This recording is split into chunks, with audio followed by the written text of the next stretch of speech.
नमस्कार साथियों, मैं मनीष पवाल आप सभी का आज के इस स्पेशल सेशन में तहे दिल से स्वागत और अभिनंदन करता हूं। भारत के प्रथम नागरिक, भारत के महामहिम और भारत के राष्ट्रपति के चुनाव 18 जुलाई 2022 को होने वाले हैं। भारत को एक नया राष्ट्रपति मिलने वाला है, परंतु आज भी काफी लोग राष्ट्रपति की जो चुनाव प्रक्रिया है उसको नहीं जानते कि किस प्रकार से भारत का राष्ट्रपति चुना जाता है। तो आज के इस लेक्चर में हम यही जानेंगे कि राष्ट्रपति के जो चुनाव की प्रक्रिया है वो प्रक्रिया क्या है, राष्ट्रपति चुनाव के लिए योग्यता क्या है, राष्ट्रपति के चुनाव में कौन मतदान करता है, मतगणना जो वोटों की काउंटिंग होती है वो किस प्रकार से होती है। ऐसे अनेकों सवाल हमारे राष्ट्रपति से जुड़े हुए हैं, राष्ट्रपति की चुनाव प्रक्रिया से जुड़े हुए हैं। उन सभी सवालों का जवाब आपको आज के इस वीडियो में मिलेगा। इस बार 2022 के राष्ट्रपति चुनाव में द्रौपदी मुर्मू जी और यशवंत सिन्हा जी राष्ट्रपति चुनाव के लिए उम्मीदवार हैं। इन दोनों ने अपने नामांकन भर दिए हैं। 18 जुलाई 2022 को चुनाव है और 21 जुलाई 2022 को इनकी मतगणना होगी। तो हमारे पास क्या है, नए राष्ट्रपति आ जाएंगे।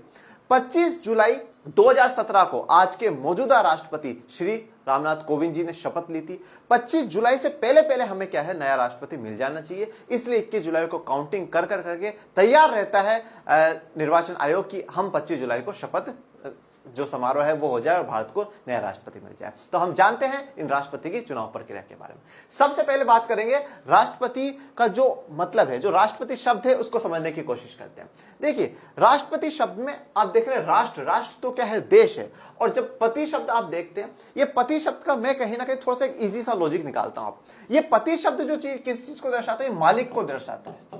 किस चीज को दर्शा रहा है, मालिक को दर्शा। जैसे आप देखते हो करोड़पति, लखपति, करोड़ रुपए का जो मालिक है वो करोड़पति है, लखपति है जो लाखों रुपए का मालिक है वो लखपति है। इसी प्रकार से जो देश का मालिक, ठीक है, जो देश का मालिक है वो कौन है, राष्ट्रपति। देश का मालिक क्यों, देखिए सबसे बड़ा अगर देश में कुछ है तो वो भारत का संविधान है। संविधान सबसे ऊपर है और संविधान में जो सबसे पहला जो सबसे बड़ा पद है, सबसे बड़ा संवैधानिक पद है वो राष्ट्रपति का है। राष्ट्रपति प्रथम नागरिक है, राष्ट्रपति महामहिम है और देश के सबसे बड़े संवैधानिक पद पर राष्ट्रपति बैठे हुए हैं। राष्ट्रपति सबसे बड़े पद पर है, ये बिल्कुल इसमें कोई दो राय वाली बात नहीं है। परंतु अगर आप ये देखेंगे कि शक्तियां किसके पास ज्यादा हैं, तो शक्तियां देश में प्रधानमंत्री के पास ज्यादा होती है। हमारे देश में प्रधानमंत्री के पास शक्तियां ज्यादा हैं। परंतु अगर आप एक ऑर्डर में बात करेंगे, अगर आप एक क्रम में बात करेंगे कि कौन क्रम में बड़ा है, तो राष्ट्रपति साहब बड़े होते हैं। राष्ट्रपति बड़े हैं, प्रधानमंत्री उनके बाद, राष्ट्रपति, उपराष्ट्रपति, प्रधानमंत्री का बहुत बाद में नंबर आता है। राष्ट्रपति पहले है, उपराष्ट्रपति बाद में है। पर जो शक्तियां हैं वो प्रधानमंत्री के पास ज्यादा है। हमारे राष्ट्रपति जो है वो बिल्कुल इंग्लैंड की महारानी की तरह है, जिनको क्या करना होता है, सिर्फ साइन करना होता है। अगर कानून बनाना हो तो वो इनके सिग्नेचर के बिना नहीं बनता है। परंतु सबसे बड़े पद में यही है और शक्तियां हमारे देश में प्रधानमंत्री के पास ज्यादा है। कभी कभार आप ऐसा देखिएगा, कोई कार्यक्रम देखिएगा जहां पे राष्ट्रपति और प्रधानमंत्री दोनों आ रहे हो, तो पहले क्या है, पहले प्रधानमंत्री को बुलाया जाता है। प्रधानमंत्री आएंगे और फिर जब राष्ट्रपति आएंगे तो वो प्रधानमंत्री राष्ट्रपति के सम्मान में खड़े होंगे, राष्ट्रपति का स्वागत करेंगे हाथ जोड़ करके। क्यों? क्योंकि राष्ट्रपति संवैधानिक पद में बड़ा है। और जब जाएंगे तो राष्ट्रपति पहले जाएगा, प्रधानमंत्री फिर से उनका धन्यवाद करेगा कि सर धन्यवाद, मैम धन्यवाद, आप आज के इस कार्यक्रम में आए। और फिर राष्ट्रपति जाएंगे और फिर उनके बाद प्रधानमंत्री जाएंगे। और राष्ट्रपति उपराष्ट्रपति होंगे तो राष्ट्रपति पहले जाएंगे, उपराष्ट्रपति जाएंगे, फिर प्रधानमंत्री जाएंगे। ओके, तो ऑर्डर में जो है राष्ट्रपति का पद ऊपर है। तो राष्ट्रपति का ये जो चुनाव प्रक्रिया है ये बहुत काफी डिफरेंट है, इसको हम समझेंगे। पर सबसे पहले इस राष्ट्रपति पद के लिए योग्यता क्या है, कौन कौन राष्ट्रपति बन सकता है। भाई किसी भी चीज के लिए हमें कुछ क्वालिफिकेशंस की जरूरत होती है, तो राष्ट्रपति बनने के लिए क्या क्या क्वालिफिकेशंस होनी चाहिए वो देखते हैं। वह भारत का नागरिक हो, भारत का नागरिक होना बहुत आवश्यक है। अगर आप भारत के नागरिक नहीं है तो आप भारत के राष्ट्रपति के चुनाव में नामांकन नहीं कर सकते, नॉमिनेशन नहीं कर सकते। आपकी 35 वर्ष की आयु पूरी हो जानी चाहिए, मतलब 35 वर्ष या उससे ज्यादा उम्र में अगर आप हैं तो ही आप राष्ट्रपति बन सकते हैं।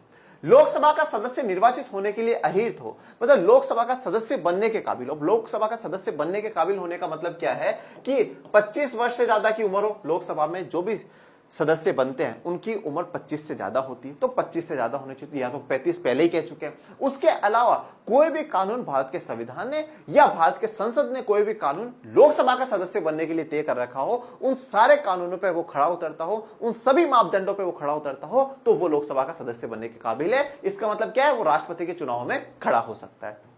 इसके बाद है लाभ के पद पर ना हो। ये लाभ के पद पर ना हो का मतलब क्या है, केंद्र सरकार या राज्य सरकार की किसी भी पद पर वो बैठा हुआ हो और जहां से वो कुछ इनकम सोर्स ले रहा हो, ऐसे पद पर नहीं होना चाहिए। तो मतलब जो राष्ट्रपति पद के लिए उम्मीदवार है वो सब पहले सभी प्रकार के केंद्र सरकार, राज्य सरकार, सारी जगह से वो अपने नाते तोड़ दें, कहीं पर भी वो अपना नाता ना जोड़ करके रखे, सभी पदों को छोड़ दे, क्योंकि वो राष्ट्रपति के पद के लिए नामांकन करने जा रहा है। ओके, इसके अलावा कुछ छोटे मोटी और बातें हैं, वो मेंटली अपसेट नहीं होना चाहिए, ठीक है, दिवालिया घोषित ना हो, ऐसी छोटी मोटी बातें हैं, वो एक अलग क्राइटेरिया। और मुख्यतः जो संविधान हमें कहता है वो ये है, और उसके अलावा फिर बाकी कानूनी प्रक्रियाओं में है कि वो मेंटल अपसेट नहीं होना चाहिए, ठीक है। और ऐसा वैसा हम लोग चुनेंगे भी नहीं कि जो इस प्रकार से हो। देखिए, भारत में राष्ट्रपति की जो छवि है वो बहुत इंपॉर्टेंट है।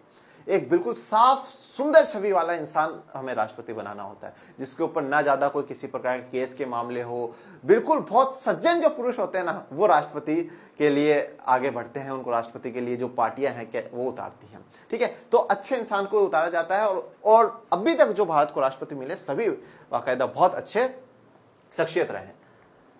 राष्ट्रपति के चुनाव के लिए नामांकन के लिए उम्मीदवार को कम से कम 50 प्रस्तावक और 50 अनुमोदक होने चाहिए। देखिए, नामांकन का मतलब क्या होता है? सबसे पहले नॉमिनेशन। भाई, अगर आपको राष्ट्रपति चुनावों के लिए लड़ना है तो आप पहले नॉमिनेशन तो दो कि भाई बोलो, बताओ तो सही कि मैं चुनाव लड़ना चाहता हूं। और ये चुनाव करवाता कौन है? सबसे बड़ा सवाल, चुनाव करवाता कौन? ये चुनाव करवाता है भारतीय निर्वाचन आयोग। कौन करवाता है? भारतीय निर्वाचन आयोग, इलेक्शन कमीशन ऑफ इंडिया। यह कराएगा किसके चुनाव? राष्ट्रपति के चुनाव। तो भारतीय निर्वाचन आयोग में जाकर के आपको नामांकन करना पड़ता है कि मैं राष्ट्रपति के चुनाव के लिए उतरना चाहता हूं। परंतु उसके आपको फॉर्म के साथ क्या है? 50 प्रस्तावक। प्रस्ताव का मतलब है प्रपोजल्स। भाई, आप 50 लोगों के, ऐसे 50 लोगों के साइन हो जो ये सपोर्ट करो कि हाँ भाई इसको राष्ट्रपति के चुनाव के लिए उतार दो।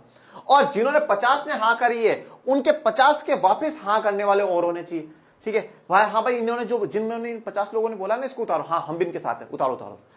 तो 50 प्रस्तावक और 50 अनुमोदक होने चाहिए। मतलब 100 लोगों का उसके पास लिखित होना चाहिए कि हाँ भाई ये लोग मुझे सपोर्ट कर रहे हैं और मैं राष्ट्रपति के चुनाव में उतर सकता हूं। पर अब ये 100 लोग हैं कौन?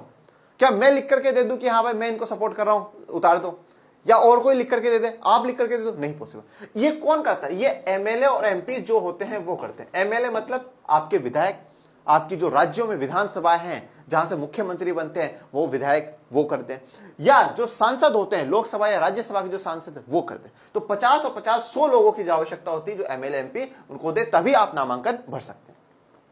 उसके साथ आपको 15,000 रुपए भी रिजर्व बैंक ऑफ इंडिया में जमा कराने पड़ते हैं, ठीक है। इस बात के कि हाँ भाई देखो, हाँ सही है, 15,000 रुपए जमा करा रहे हैं।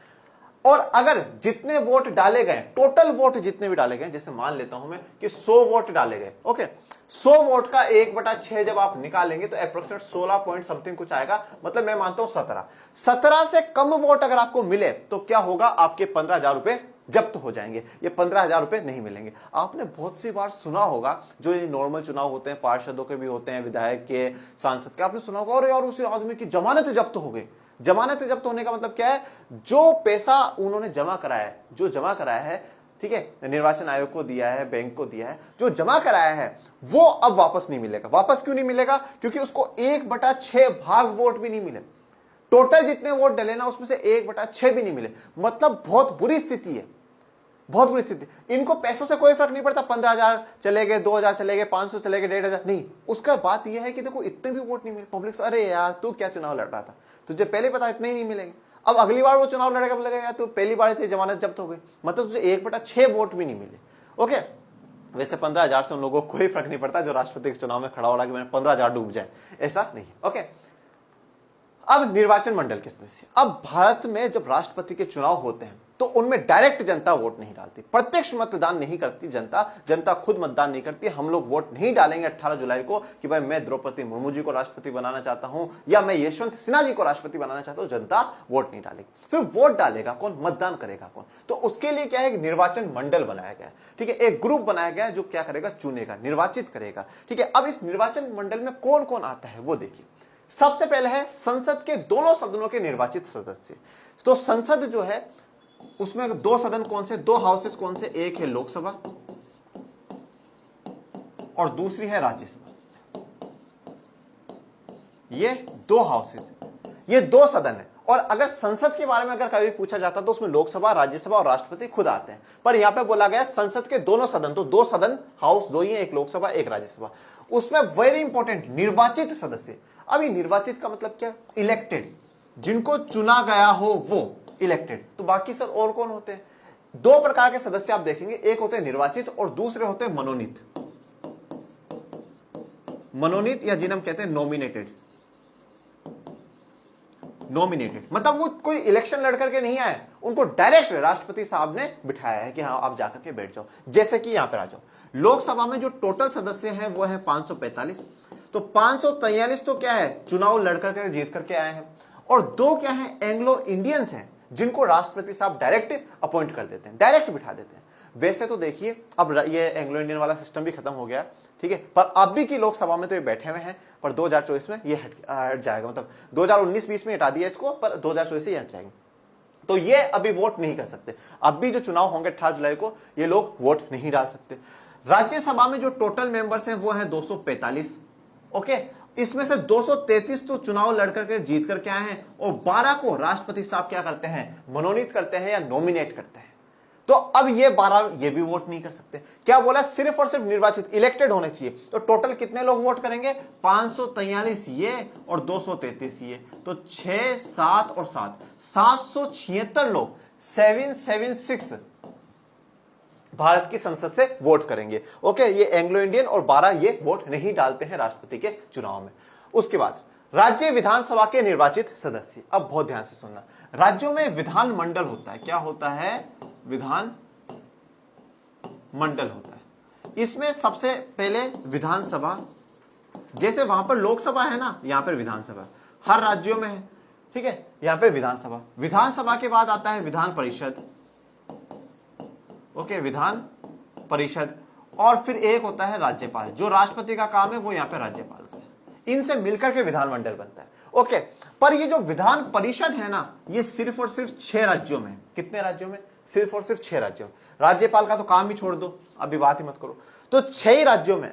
तो यहां पे क्या बोला गया, सिर्फ और सिर्फ राज्य की विधानसभा है, तो सभी राज्यों में विधानसभा है। तो 28 राज्यों की विधानसभाएं वोट डालेंगी, पर उनमें भी कौन, सिर्फ और सिर्फ निर्वाचित, इलेक्टेड वाले ही वोट डालेंगे। अगर किसी को राज्यपाल ने मनोनीत कर रखा हो, नॉमिनेटेड कर रखा हो, वो लोग राष्ट्रपति के चुनाव में मतदान नहीं कर सकते।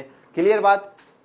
फिर तीसरा आ जाओ, केंद्र शासित प्रदेश, दिल्ली पुडुचेरी विधानसभाओं के निर्वाचित सदस्य। देखिए दिल्ली, पुडुचेरी और अब जम्मू कश्मीर में भी क्या है, केंद्र शासित विधानसभा है, परंतु वहां पे अभी तक चुनाव हुए नहीं है, तो वहां के लोग चुन करके नहीं आए, तो उनको वोट अभी नहीं डालेंगे। पर दिल्ली और पुडुचेरी की विधानसभाओं में भी कौन है, सिर्फ और सिर्फ निर्वाचित, इलेक्टेड। अगर वहां पे भी किसी को मनोनीत कर रखा है तो वो वोट नहीं डाल सकते। तो अब आपको यहां पे ये बात ध्यान देनी है कि दोनों सदनों के निर्वाचित सदस्य वोट डालेंगे, सभी राज्यों की विधानसभाओं के जो निर्वाचित सदस्य हैं वो वोट डालेंगे, विधान परिषद के लोग वोट नहीं डालेंगे। और दिल्ली, पुडुचेरी और जम्मू कश्मीर की जो विधानसभाओं में जो लोग हैं निर्वाचित हैं वो वोट डाल सकते हैं। ओके, तो मनोनीत वोट नहीं डाल सकते, विधान परिषद के वोट नहीं डाल सकते, ये लोग वोट नहीं डाल सकते। यहां तक की बात क्लियर, हमारी योग्यता क्लियर हो गई कि कौन कौन राष्ट्रपति बन सकता है और कौन कौन उसमें वोटिंग कर सकता है। जब कोई सभा विघटित हो गई हो तो उसके सदस्य राष्ट्रपति के निर्वाचन में मतदान नहीं कर सकते। कोई सभा विघटित हो गई हो मतलब भाई जैसे वो विधानसभा या लोकसभा, कोई भी सभा वो चल नहीं रही हो या वहां पे चुनाव की प्रक्रिया जारी हो, ऐसी सभा अगर विघटित है, वहां पे नहीं है सदस्य, तो वोट नहीं डालेंगे। कोई दिक्कत वाली बात नहीं है, क्योंकि भारत का संविधान कहता है कुछ भी हो राष्ट्रपति के चुनाव नहीं रुकने चाहिए, राष्ट्रपति के चुनाव होने ही चाहिए। संविधान में प्रावधान है कि राष्ट्रपति के निर्वाचन में विभिन्न राज्यों का प्रतिनिधित्व समान रूप से हो और साथ ही राज्यों तथा संघ के मध्य समानता हो। इसका मतलब क्या है, संविधान ये कहता है कि राष्ट्रपति का जब भी निर्वाचन हो, जब भी हम राष्ट्रपति को चुने, तो सभी राज्यों का, जो अलग अलग राज्य हैं, उनका जो प्रतिनिधित्व का मतलब क्या है, रिप्रेजेंटेशन, ठीक है, उन सबका रिप्रेजेंटेशन क्या हो, समान होना चाहिए, बराबर होना चाहिए। तो इसीलिए तो हमने क्या करा, सभी विधानसभाओं को बोला, विधान परिषद सिर्फ 6 राज्यों में थी इसलिए मना करते, बोला नहीं, सिर्फ 6 राज्यों को ही क्यों, ऐसा क्यों दे, स्पेशल राइट क्यों दे उन 6 राज्यों को। सभी राज्यों की सिर्फ और सिर्फ विधानसभाएं डालेंगे और उनमें भी सिर्फ और सिर्फ निर्वाचित लोग ही डालेंगे। और राज्य और संघ के मध्य भी क्या होनी चाहिए, समानता होनी चाहिए। तो राज्य और संघ के बीच में भी समानता है। हमने मनोनीत कहीं पर भी नहीं डालने दिया, ना तो लोकसभा राज्यसभा में और ना ही राज्यों की विधानसभाओं में। डन। अब सवाल आता है कि मतदान की जो प्रक्रिया है, जो प्रोसेस है, वो कैसे है, वो क्या है। यहां से वेरी इंपॉर्टेंट प्रोसेस क्या है, आनुपातिक प्रतिनिधित्व। इसमें 3 ही शब्द इंपॉर्टेंट है, आनुपातिक प्रतिनिधित्व, एकल संक्रमणीय मत और गुप्त मतदान। ये तीन शब्द इंपॉर्टेंट है। इन तीनों शब्दों को अपन एक एक करके समझेंगे। सबसे पहले गुप्त मतदान को समझेंगे, फिर एकल संक्रमणीय मत को समझेंगे और फिर आनुपातिक प्रतिनिधित्व को समझेंगे।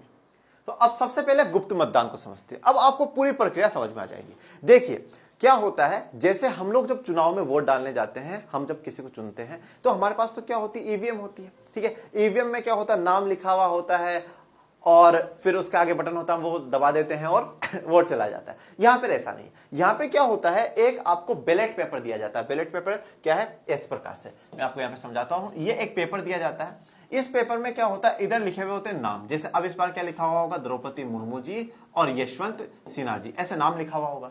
ठीक है, नाम लिख देंगे, द्रौपदी मुर्मू जी, यशवंत सिन्हा जी, ये नाम लिख देंगे। अब उसके बाद क्या करना होता है कि प्रेफरेंस दी जाती है। कि भाई प्रेफरेंस का मतलब क्या होता है, भाई पहले इसको फिर इसको। ठीक है, तो अगर जैसे मान लो कि कोई कहते हैं मैं पहले यशवंत सिन्हा जी को राष्ट्रपति बनाना चाहता हूं, अगर यशवंत सिन्हा जी ना बने तो द्रौपदी मुर्मू जी बन जाए। फिर किसी दूसरे ने बोला नहीं नहीं, पहले द्रौपदी मुर्मू जी बने फिर राष्ट्रपति। तो सबको एक एक क्या है, ये पेपर दिया जाता है।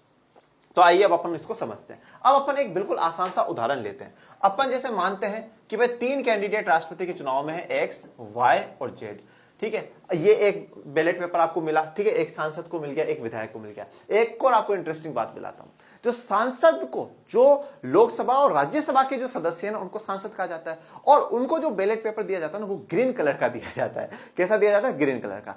और जो राज्यों की विधानसभा में जो विधायक होते हैं उनको पिंक कलर का दिया जाता है। ठीक है, तो ग्रीन किसको दिया जा रहा है, राज्य के जो लोकसभा राज्यसभा के सदस्य है उनको, और पिंक किसको दिया जा रहा है, राज्य की विधानसभाओं के सदस्य मतलब विधायकों को। डन। तो अब क्या होता है, मिल गया। अब यहां पे क्या करा जाएगा, प्रेफरेंस दी जाएगी, प्राथमिकता दी जाएगी। जैसे किसी ने बोला कि भाई सबसे पहले तो क्या होना चाहिए, वाई बनना चाहिए। अगर वाई नहीं बन पाए तो एक्स बने, और एक्स नहीं बन पाए तो जेड बन जाए। फिर किसी दूसरे के पास गया, दूसरे के पास बैलेट है, सबको दिया है। भाई हमने क्या बोला, 776 जो मेंबर्स हैं लोकसभा और राज्यसभा के, वो वोट डालेंगे, सबको एक एक बैलेट पेपर दिया जाएगा।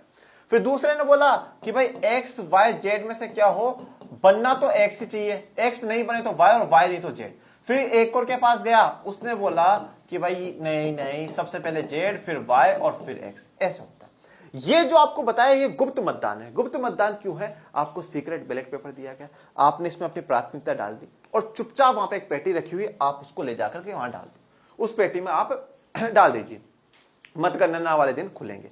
ये तो गुप्त मतदान की बात मैंने आपको समझाई। अब गणना होते समय क्या होता है वो चीज समझिए।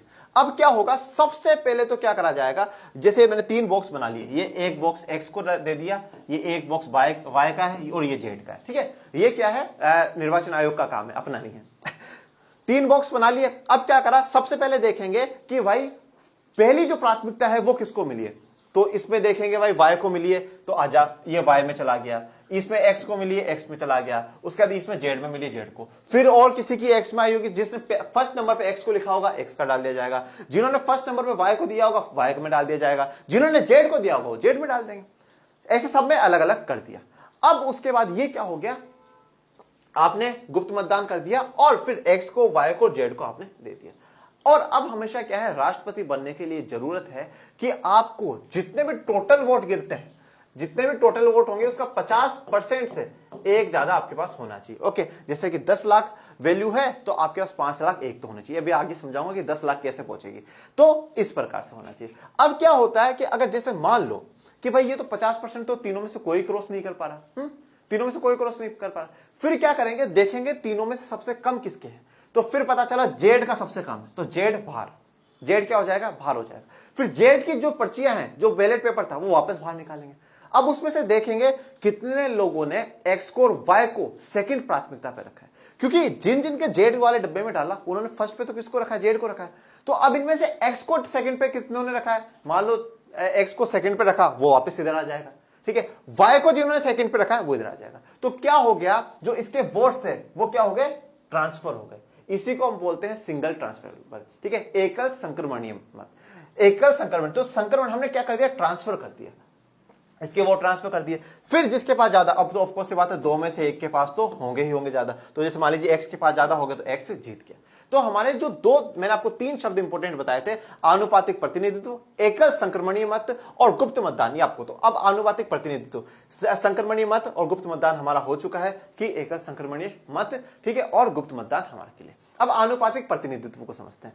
अब देखिए, जब हम नॉर्मल जो चुनाव होते हैं लोकसभा के हैं, विधानसभाओं के चुनाव में हम क्या करते हैं, हम एक वोट डालते हैं और जिसको ज्यादा वोट मिल गए वो जीत गया। पर यहां पर यह कि 50% को क्रॉस करना जरूरी है। ओके, और अब यहां पर क्या होता है, जैसे कि जब हम वोट डाल रहे हैं तो हमारा तो इस बराबर है, भाई मनीष वोट डालेगा तो भी एक ही वोट माना जाएगा, देश का राष्ट्रपति वोट डाले तो भी एक ही माना जाएगा, अंबानी साहब वोट डाले तो भी एक, प्रधानमंत्री डाले तो भी एक, मजदूर डाले तो भी एक वोट। एक इंसान का एक मत और वो एक समान होगा। ये बात हम पढ़ते हुए आए, one man one vote one value होगा। पर यहां पर ऐसा नहीं है, यहां पर ऐसा नहीं। अब क्या है, इसे प्राप्त करने के लिए राज्य विधानसभा तथा संसद के प्रत्येक सदस्य के मतों की संख्या निम्न प्रकार से निर्धारित की जाती है। विधायक के मत का मूल्य, विधायक कौन होता है, जो राज्य के विधानसभा का सदस्य, उसके एक वोट की वैल्यू कैसे निकाली जाती है वो देखो। यही क्या है, आनुपातिक प्रतिनिधित्व। आनुपातिक, अनुपात है, रेशियो जानते हो, रेशियो पढ़ा मैं उसमें प्रतिनिधित्व दिया जाता है। और ये रेशियो किस बेसिस पर है, जनसंख्या के आधार पर। तो जनसंख्या के हिसाब से क्या है, प्रतिनिधित्व दिया गया है कि भाई जिसकी जितनी जनसंख्या उसका ज्यादा वोट का वैल्यू हो जाएगा। ठीक है, अब देखते हैं कि कैसे एक विधायक के वोट की वैल्यू निकाली जाती है। राज्य की कुल जनसंख्या, आप जिस राज्य की विधानसभा में बैठे हो, जैसे मान लीजिए कि भाई हम यूपी की विधानसभा में, अब राज्य की कुल जनसंख्या मैं मान करके चलता हूं, एक बार मैं ऐसा मानता हूं कि 10,000 है। ठीक है, सिर्फ अपन बड़े आंकड़ों पे नहीं जाएंगे, 10,000 है। और मैंने ये मान लिया कि यहां के, फिर क्या बोला, राज्य विधानसभा के निर्वाचित कुल सदस्य, निर्वाचित जो टोटल इलेक्टेड है, मैं मान करके चलता हूं कितने हैं, जैसे मान लीजिए 100 है। ओके, उसके बाद क्या करा गया, 1/1000 ऐसे करा गया। ओके, आप इसको इससे काट कर देंगे तो ये थोड़ा सा क्या है, आप इसको आंकड़ों में बढ़ा दीजिए। ओके, इसे आप आंकड़ों में बढ़ा दीजिए तो 3 यहां से कट जाएंगे और 2 यहां से कट जाएंगे, तो कितनी वैल्यू आई, 10 आई। तो एक जो यूपी का एमएलए है, यूपी का विधायक है, उसके एक वोट की वैल्यू कितनी हो गई, 10 हो गई। अब ऐसे मान लो मैं राजस्थान की निकालूंगा, तो राजस्थान की यूपी से कम जनसंख्या है, तो क्या होगा, इसका कम आएगा, इसका मान लीजिए 8 आ सकता है, 7 आ सकता है, और किसी की कम होगी वहां 5-6 भी पहुंच सकता है, और किसी की और कम होगी तो 2-3 भी पहुंच सकता है, राजस्थान से ज्यादा तो हो सकता है 9 भी आ जाए। ओके, तो ऐसे करके क्या एक एक विधायक की वैल्यू, वोट की वैल्यू निकाली जाती है। जैसे बेसिकली मैं आपको बताऊं, राजस्थान के जो है उसकी 129 पॉइंट वैल्यू है। कितनी है, 129। अगर आप नॉर्मली देखेंगे तो 129 है, मतलब एक विधायक का वोट डालने का मतलब है वो 129 पॉइंट उस राष्ट्रपति की तरफ चले गए, उस उम्मीदवार की तरफ चले गए। अब सवाल यह आता है कि सर यहां पर राज्य की कुल जनसंख्या कौन सी, जो आज मौजूदा जनसंख्या है वो है 2011 में थी जो जनगणना कराई गई उस समय की, 2001 की जनगणना कौन सी जनसंख्या को आधार माना गया, तो यहां पर 1971 तक, 1971 में जो जनगणना हुई थी, उन्हीं जनगणनाओं को राज्यों की जनगणना का आधार, जनसंख्या का आधार माना गया है, और उसी हिसाब से राष्ट्रपति के चुनाव में यह कैलकुलेशन पूरी होती है। ये 1/1000 इसलिए करा गया है क्योंकि जिससे क्या हो, थोड़ा आंकड़ा सही निकल जाए, नहीं तो ऐसे बहुत बड़ा लंबा आंकड़ा पहुंच जाएगा। तो विधायक की वोट की वैल्यू कैसे निकली, राज्य की कुल जनसंख्या जो 1971 में थी, और टोटल जो निर्वाचित कुल सदस्य हैं वो डिवाइड देंगे, 1/1000 करेंगे तो एक एमएलए की वैल्यू आ जाएगी। अब फिर सांसद के मतों की वैल्यू, तो वोट दे दे कौन रहा था, विधानसभाओं के जो विधायक हैं वो, अब चाहे वो राज्यों की विधानसभा हो और दिल्ली पुडुचेरी की हो, वो बात बराबर है। और अब सांसद कौन है, जो लोकसभा राज्यसभा के सदस्य हैं वो वोट देंगे। सभी राज्यों के विधायकों के मतों का कुल मूल्य, अब देखो राजस्थान का, यूपी का, एमपी का, सबका, अब सारे राज्यों का क्या कर लिया, पता लगा लिया। अब उन सबको क्या कर लेंगे, टोटल कर लेंगे, सबको टोटल कर लिया। टोटल करने का संसद के निर्वाचित सदस्यों की कुल सदस्य संख्या, तो अब जैसे मान लीजिए यहां पर कितना आ गया, मैं मान लेता हूं 7,76,000 आ गया। ठीक है, टोटल जो है वो 7,76,000 आ गया, जितने भी राज्य हमने उनके जोड़ा। और अब टोटल सदस्य कितने थे निर्वाचित, मैंने बताया था 776, मैं इसको काट दूंगा तो 1,000 आ गया। एक सांसद अगर वोट डालता है तो 1,000 पॉइंट उस राष्ट्रपति उम्मीदवार को मिल जाता है। ये एग्जैक्ट नहीं है, ठीक है, ये मैंने सिर्फ एक आपको एग्जांपल के साथ समझाया, ठीक है, ये समझाया। तो अब सभी ये क्या, सांसद के मतों की वैल्यू आ गई। अब उसके बाद क्या होता है कि ये पूरा निकल जाएगा, पूरा सिस्टम हो जाएगा, मतदान कर दिया गया और ऐसा पता चल गया इतने टोटल वोट है, और फिर फर्स्ट प्राथमिकता के साथ जो जीतता है उसको क्या है, उसके वोट, यहां भाई इतने विधायक और इतने सांसदों ने इसको प्राथमिकता पर रखा था, इतने वोट इसको मिल गए। और जिसके ट्रांसफर करे गए थे, जिसमें मैंने बताया था भाई जेड का एक्स के पास आ गया, जेड का वाई के पास आ गया, तो उनके मतों को भी फिर काउंट कर लिया जाता है। तो इस प्रकार से सांसद का जो वैल्यू है ये आनुपातिक प्रतिनिधित्व है। जनसंख्या के आधार पर उनको, जनसंख्या के आधार पर क्या है, रिप्रेजेंटेशन उनको दिया गया है। ओके, किसी उम्मीदवार को राष्ट्रपति के चुनाव में निर्वाचित होने के लिए मतों का एक निश्चित भाग प्राप्त करना आवश्यक है। कितना भाग आवश्यक है? कुल वेद मत, जो टोटल वैलिड वोट्स है, जो सही वोट है, वो 1+1 2 से आप भाग देंगे और उसमें 1, तो ये क्या होगा, जितना भी होगा उसका 50% आ जाएगा और 50% +1, ठीक है। जैसे मान लीजिए मैंने कहा कि 10 लाख अगर मतों की वैल्यू हो रही है, तो 5 लाख एक भी अगर उसको मिल जाते हैं तो वही राष्ट्रपति का उम्मीदवार बन जाता है। और जब तक नहीं मिलते हैं, जैसे मान लीजिए एक्स, वाई और जेड को नहीं मिला, तो पहले ये काउंटिंग फिर वापस होगी, या तो पहली बार में एक्स को 50% से ज्यादा क्या है मिल जाए कि वह फर्स्ट प्राथमिकता पर एक्स ही बनना चाहिए, पर अगर ऐसा नहीं हुआ तो फिर एक को जो सबसे कम उसको बाहर करा जाएगा, फिर आगे करेंगे।